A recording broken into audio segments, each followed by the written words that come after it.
Newcastle United takeover fears just noise, says UK Saudi envoy. The British government's special envoy to Saudi Arabia has caused anger among MPs and human rights activists by saying concerns about the kingdom's purchase of Newcastle United Football Club were just noise created by people jealous of the investment. The club was instantly ranked the richest in the world after the Premier League approved the £300 million deal last month, with the state's wealth fund now owning an 80% stake. But critics of the deal raised concerns over the murder of journalist Jamal Khashoggi by Saudi agents and the kingdom's imprisonment of dissenters. Now a video has emerged of Ken Costa, the banker and Tory donor who was made a special representative to the kingdom 3 years ago, dismissing the concerns at a conference last month.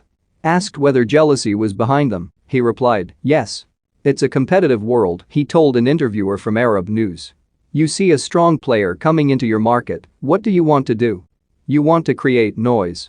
A lot of it is noise, a lot of it is trying to find reasons why the takeover couldn't happen, but it has happened."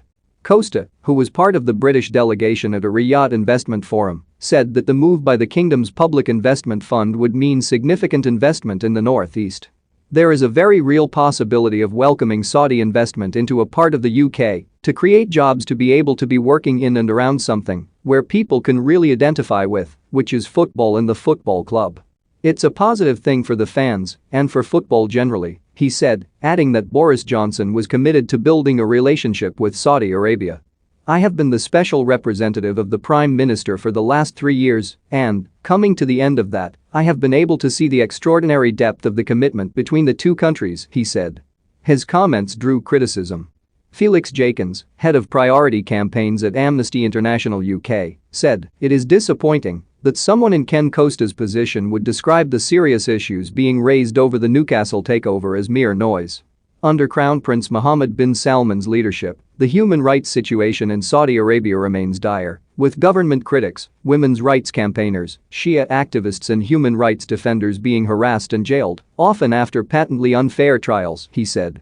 Both the UN and US intelligence services have said they believe he approved the operation to capture or kill journalist Jamal Khashoggi. In addition to all this, Saudi Arabia is accused of a catalogue of crimes under international humanitarian law during the long-running conflict in Yemen. There is now huge disquiet over the cynical use of English football to sportswash human rights abuse. If this is just noise, it would be interesting to know what constitutes a bona fide concern for Mr. Costa.